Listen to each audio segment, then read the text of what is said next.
जीवन में हर पल परीक्षा है हमारी। हर पल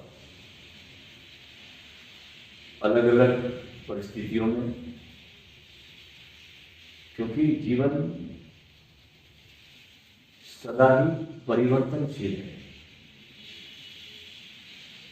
इस जगत में एक ही सत्य है, वो है परिवर्तन। जगत प्रतिपल बदल रहा है, यही एकमात्र जगत में सत्य दिखाई पड़ता है। बाहर दृष्टिगोचर करते हैं अपनी, जो चीजें मुर्दा हो जाती है वे चीजें नहीं बदलती, लेकिन जो भी जीवित चीज है वे सब बदलता जाता है। अस्तित्व जो भी बनाता है वो बदलता है। इसके साथ ही हम देखते हैं कि मनुष्यों की भाव दशा भी बदलती है। आज जो आपके लिए जान देने को तैयार है, कल वे लोग जान लेने वाले भी बन जाते हैं। किसी शायर ने क्या गजब कहा कि मैं जिसके हाथ में फूल देकर आया था, मैं जिसके हाथ में फूल देकर आया था, उसी के हाथ का पत्थर मेरी तलाश में। आदमी के भाव भी बदलते हैं, इसलिए जीवन की प्रत्येक परिस्थिति में, हर परिस्थिति में, इस बदलते जगत में जहां सब परिवर्तन हो रहा है, समभाव को रखना यही जीवन की सबसे बड़ी कला है कि इस पूरे परिवर्तन के बीच मैं अपने चित्त की दशा को कैसे समभाव में रख सकता हूं। ये बड़ी कला है और इसी को भगवान गौतम बुद्ध सम्यक कला का मार्ग कहते हैं। ये बुद्ध की सीख है। उनका जो अष्टांग योग का मार्ग है, उसमें ये सम्यक कला का वर्णन आता है। इसको बहुत अच्छे से अगर हम समझे सम्यक कला को, तो मुझे एक बहुत अच्छा दृष्टांत समझ में आता है दक्षिण भारत के संत तिरुवल्लुवर का। तिरुवल्लुवर को दक्षिण भारत का कबीर कहा जाता है। जैसे उत्तर भारत में हमारे कबीर है, ऐसे दक्षिण भारत में तिरुवल्लुवर को हम कबीर के समकक्ष खड़ा कर सकते हैं। इन्होंने अपने जीवन में बहुत सी कविताएं लिखी और इन्होंने पहली बार कहा कि परमात्मा को पाने के लिए संसार को छोड़ने की जरूरत है। बहुत से गीत लिखे, बड़े क्रांतिकारी गीत थे और इनके सम्मान में आज भी अगर आप जाए तो कन्याकुमारी में जहां पर विवेकानंद की शिला है, उसी के पास एक चट्टान पर इनकी 133 फुट ऊंची मूर्ति स्थापित की गई है तिरुवल्लुवर। इनके स्मरण में एक भारत सरकार ने डाक टिकट भी जारी किया है। इतनी प्रतिभा थी इनके। तो संभाव सम्यक कला जो है जिसकी मैं बात कर रहा हूं, उस संदर्भ में इनकी एक गाथा बड़ी प्रसिद्ध है जो मुझे बहुत अच्छी लगती है। ये पेटे से जुड़ाए थे, कभी भी कपड़ा बुनते थे।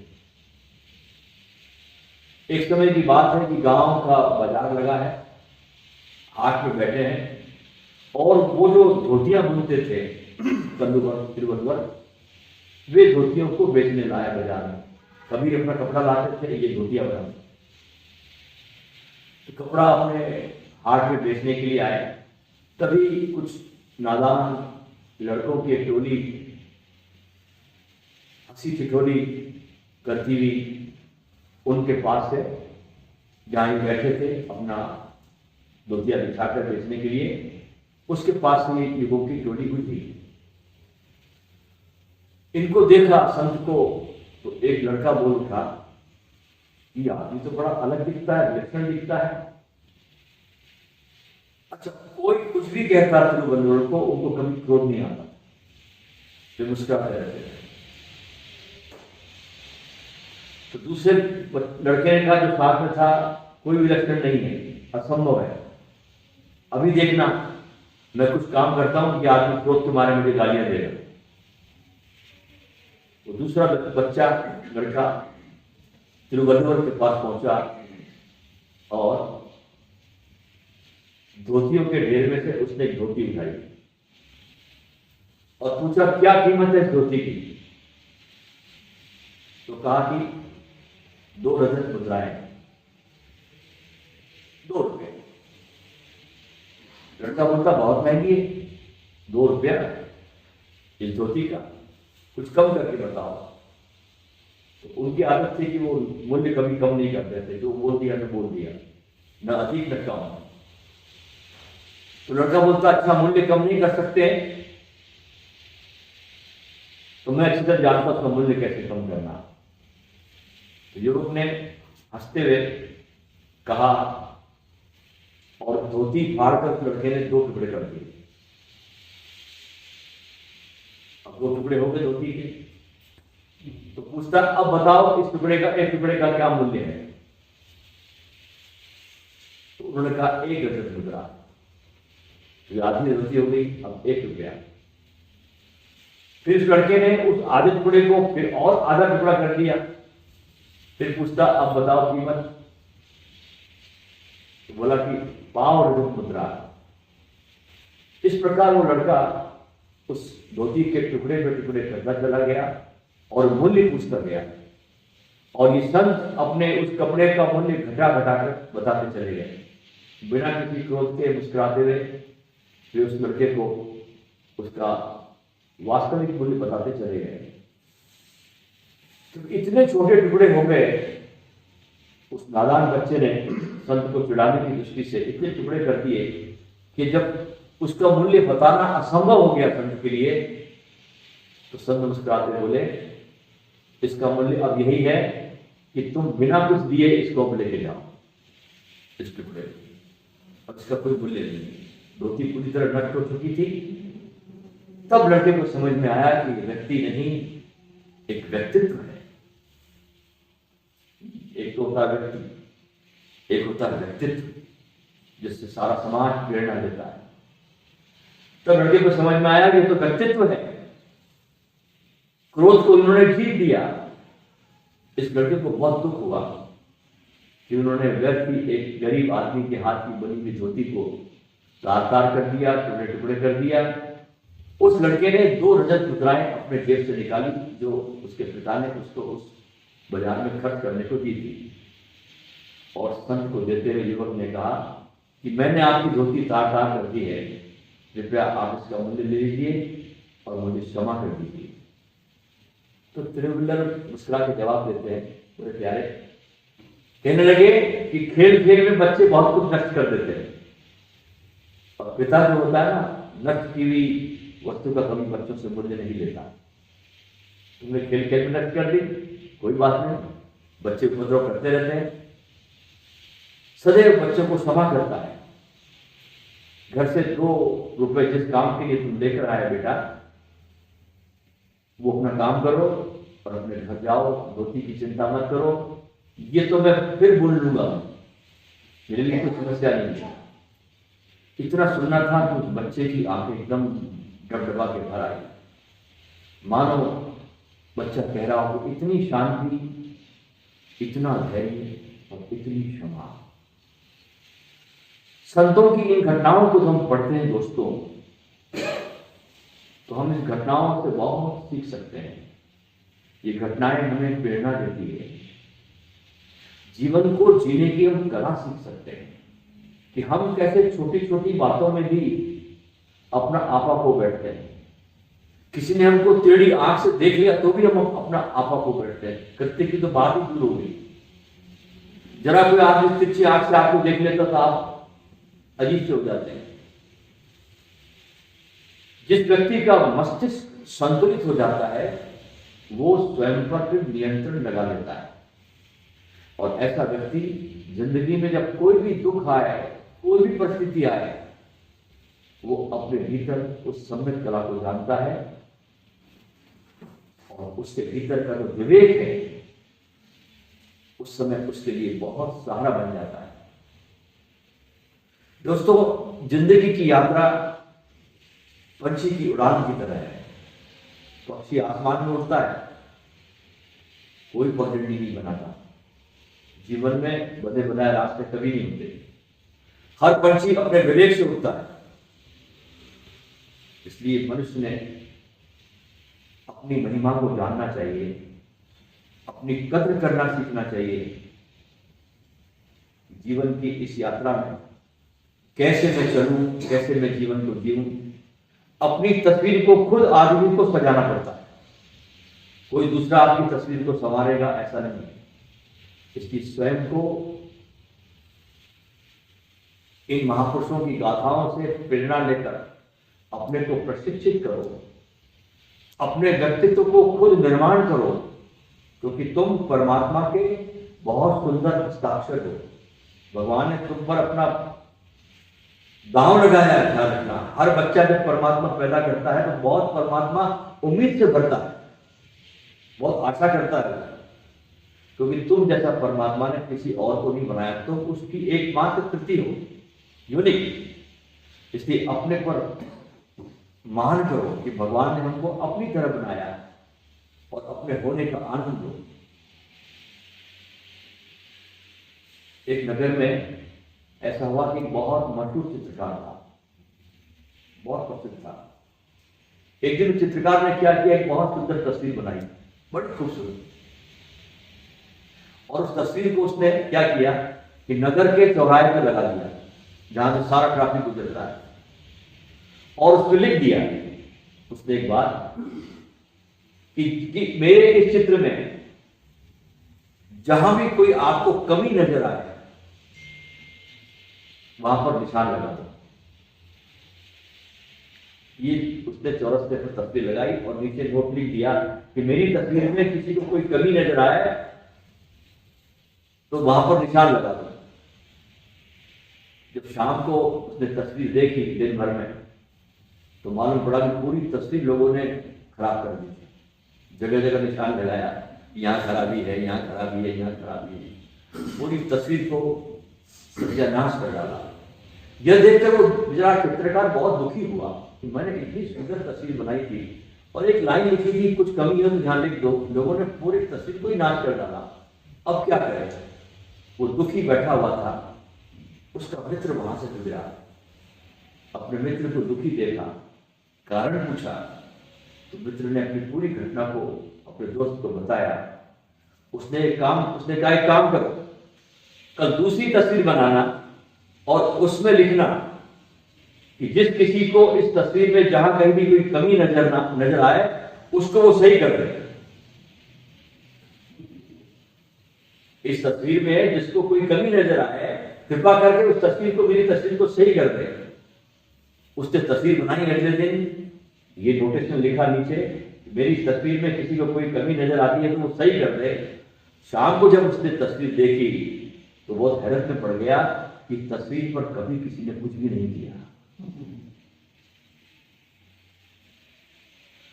संसार की रीति को वो चित्रकार समझ गया कि कमी निकालना, निंदा करना, बुराई करना बहुत आसान है, लेकिन उन कमियों को दूर करना बहुत कठिन है, बहुत कठिन होता है। आदमी दूसरों की कमियां निकालता है, निंदा करता है। इसलिए जीवन में ध्यान रखना, लोग आपकी कमियों को निकालेंगे और अगर आपने उस तरफ ध्यान दिया तो आप कोई विकास नहीं कर पाएंगे। उसकी परवाह अगर आप नहीं करेंगे तो सदा ही आप जीवन में बहुत आगे बढ़ते रहेंगे। इसलिए जीवन की सभी खिड़कियों को खोल के रखो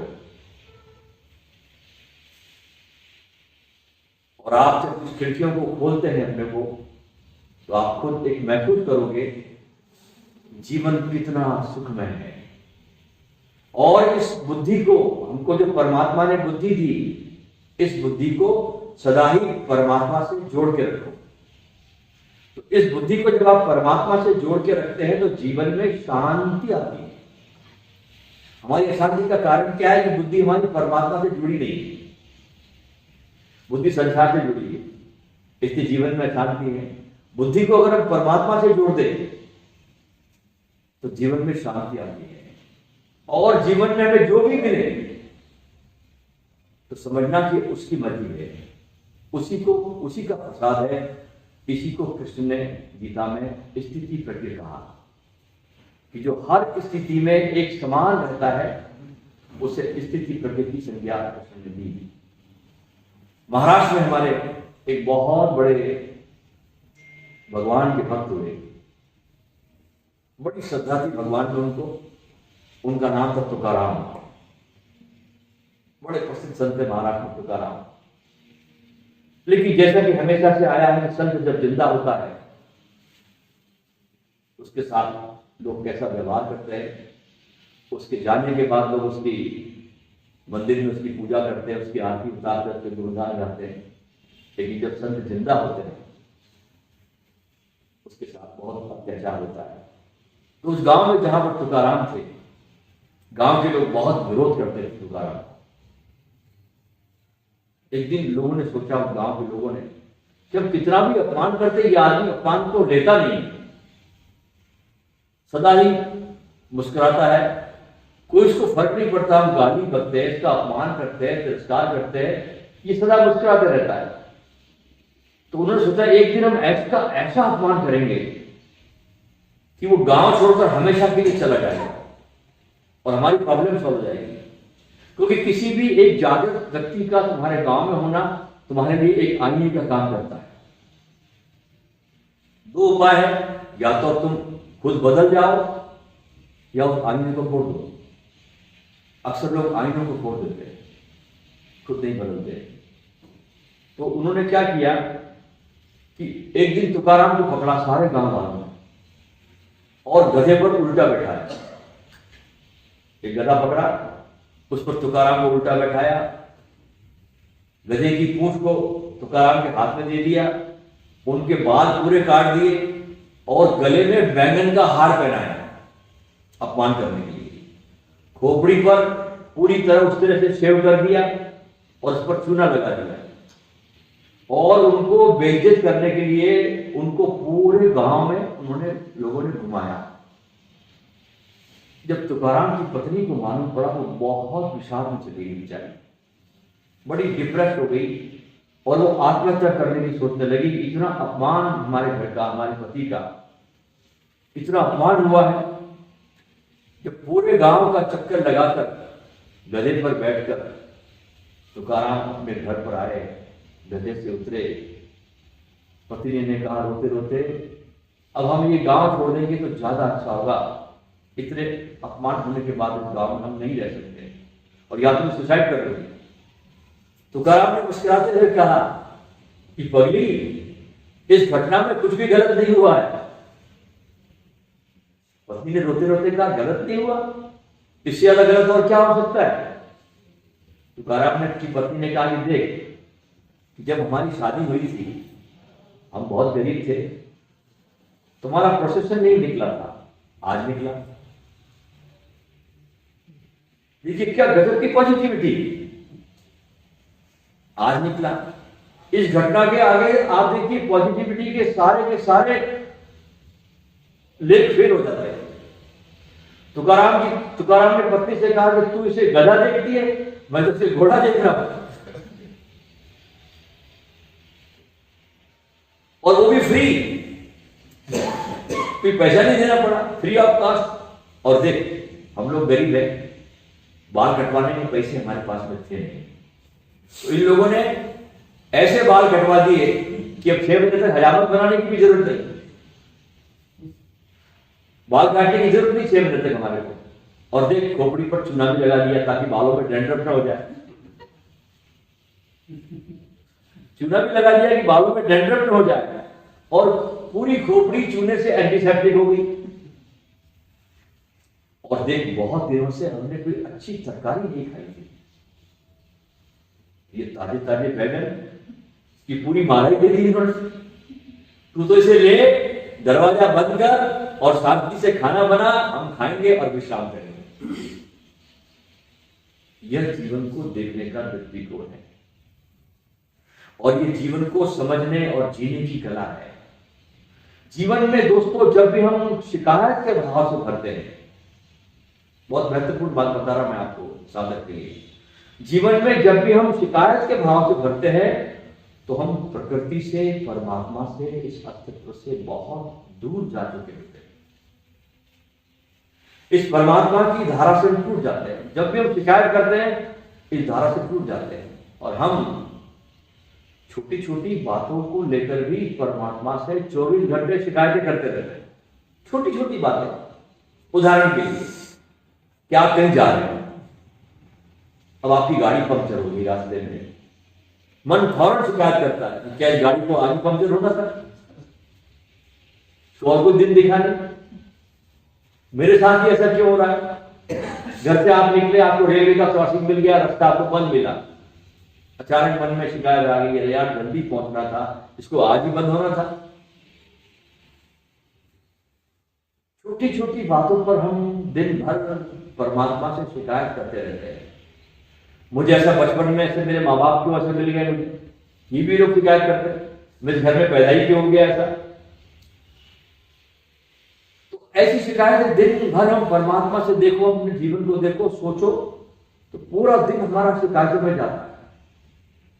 इस प्रकार आप सोच करके, चिंतन करके परमात्मा पर डाउट करते हैं, उस पर शक करते हैं, उसकी जो प्लानिंग तुम्हारे साथ चल रही है उस पर सवाल खड़े कर रहे हैं, इस विराट अस्तित्व पर। और अगर आप सवाल कर रहे हैं, शिकायत कर रहे हैं, तो ध्यान रखना कि आप उसकी जो कल्याण में ऊर्जा आपकी तरफ आ रही है उसको ब्लॉक कर रहे हैं। इसलिए परमात्मा चाहकर भी शिकायत करने वालों की मदद नहीं कर पाता, क्योंकि आपने ऊर्जा को ब्लॉक कर दिया। इसलिए परमात्मा पर जो भी आपके साथ घटता है उस पर श्रद्धा और विश्वास जरूरी है। इसलिए जीसस क्राइस्ट को देखिए आप, जब उनको सूली लगी, उनको खीले ठोके जा रहे थे, एक क्षण को भगवान पे अश्रद्धा आई, शिकायत हुई, हे भगवान ये मेरे साथ तो क्या कर रहा है। और एकदम होश आया और फौरन कहा कि जैसी तेरी मर्जी पूरी। शिकायत जब आई तो वो जीसस था, और जैसे कहा तेरी मर्जी पूरी, वो क्राइस्ट हो गया एक क्षण। अच्छा, जब मजे की बात है कि जब परमात्मा, जब हमारे साथ कुछ अच्छा हो रहा होता है, अच्छी कोई चीज हमारे साथ घटती होती है, तो हम परमात्मा को धन्यवाद नहीं देते। बुरी होती है शिकायत करते हैं, अच्छी होती है सोचते हैं कि हम ही कर रहे हैं, वो नहीं कर रहा, और बुरी होती सोचते हैं कि वो ही कर रहा है। हमारे घर में कोई कार आई तो हम धन्यवाद नहीं देते, पड़ोसी घर में कोई अच्छी गाड़ी आई तो शिकायत करते, इसके घर में क्यों गाड़ी आई, मेरे पास क्यों नहीं आई, तुम शिकायत करते हैं। तो शुद्धता से जीने के लिए इस शिकायत की जो आदत है इसको तिलांजलि देते और उसकी मर्जी से जीना शुरू करें, उसकी रजा में अपनी रजा को शामिल करें। उसकी मर्जी से जीना ही धर्म है और उसकी रजा से बगावत करना ही अधर्म है। परमात्मा जब जब भी तुम्हारे लिए जो जो अनुकूल होता है, परमात्मा की ऊर्जा तुम्हारे साथ बहुत काम करती है, तुम्हारे लिए बहुत कल्याणमय ऊर्जा परमात्मा तुम्हारे तक प्रेषित करता है, लेकिन तुम शिकायतों के कारण उसकी ऊर्जा को ब्लॉक कर देते हो। तुम्हारे जीवन में बहुत कुछ घटता है और घटेगा, परमात्मा तुम्हारे लिए बहुत कल्याणमय है, तुम्हारे लिए बहुत कुछ घटता है। इसकी शिकायत भरे चित्त को तिलांजलि दे और उसकी रजा में जब आप अपने को शामिल कर लेते हैं तो तुम्हारे लिए रहस्यों के द्वार बन जाते हैं। आइए इसी भावना के साथ आज हम यहाँ पर संध्या दर्शन में प्रवेश करते हैं। पहले होगा एक मेरा गीत जिसको मैंने लिखा, मैंने उसे गाया, मैंने उसे गाया भी है और सदगुरु ओशो के चरणों में मैंने इसे अर्पित भी किया है। तो पहले मेरे गीत पर आप झूमेंगे, उसके बाद संध्या दर्शन का संगीत होगा, उस पर आप झूमेंगे। जब अब मैं कहूँगा आपको अब आप बैठ जाइए, तो तो आपको बैठ जाना है, शांत और मौन, शरीर को हिलाना डुलाना नहीं, संगीत बजता रहेगा। उसके बाद आखिर में 3 बार ढोल की ध्वनि होगी, तो समझना संगीत में सभा समाप्त हुई। उसके बाद हम सदगुरु की ओशो की अमृतवाणी को सुनेंगे। एक एक शब्द ध्यान से सुनना, उनकी वाणी बहुत गजब की है, क्योंकि सुनना भी एक कला है। मजे की बात यह है कि अगर आपको सिर्फ सुनने की कला आ जाए तो कुछ करने की जरूरत नहीं पड़ती। द आर्ट ऑफ लिसनिंग, जिसको कृष्णमूर्ति कहते हैं। कृष्णमूर्ति की शिक्षाओं में प्रमुख शिक्षाएं हैं art of listening, art of seeing, देखना। हम बिना देखे जगत से गुजर रहे हैं, हमको देखना भी नहीं आता। हम मूर्छित अवस्था में गुजरते चले जा रहे हैं, ना हमको सुनना आता, ना हमको देखना आता, ना हम संवेदनशील हैं, कृष्णमूर्ति कहते हैं। ये 3 शिक्षाएं कृष्णमूर्ति की बड़ी गजब की। इसी के आसपास पूरा दर्शन घूमता है कृष्णमूर्ति का। Art of listening, art of seeing and art of be sensitive, ये 3 चीजें। तो सदगुरु की वाणी को सुनना, एक एक शब्द को अपने भीतर उतारना, सुनते सुनते देखिए, हम उपनिषद के युगों में जाइए, आप पुराने हमारे ग्रंथों को टटोलिए, वहां पर कुछ नहीं होता था, बस आमना सामना गुरु और शिष्य का। शिष्य बैठा है, गुरु बोलता है, लेकिन इतने तन्मय होकर गुरु शिष्य सुनता है कि किताबें नहीं छापना पड़ता था उस समय, न कोई टेप होते थे। हृदय में गुरु की वाणी को उतार लेते थे शिष्य, इतना तन्मय होकर सुनता था गुरु को। एक एक शब्द हृदय में उतरता जाता था, उतरता जाता था। इसलिए बहुत सी बार हम देखते हैं कि किसी भी सदगुरु की वाणी को 500 साल तक कोई ग्रंथ नहीं बने। जब वो शिष्य ऐसे खोने लगे, इतने प्रेम से भरे हृदय जब जाने लगे, तब फिर वाणी को संग्रहित किया गया। बुद्ध की वाणी भी ऐसी संग्रहित हुई। बुद्ध के जाने के 500 साल के बाद बुद्ध की वाणी को संग्रहित किया गया। जब ऐसे लोग मिलने बंद हो गए, एक दिए से दूसरे दिए में रोशनी जब समाप्त होने लगी, तब वाणी को संग्रहित किया गया।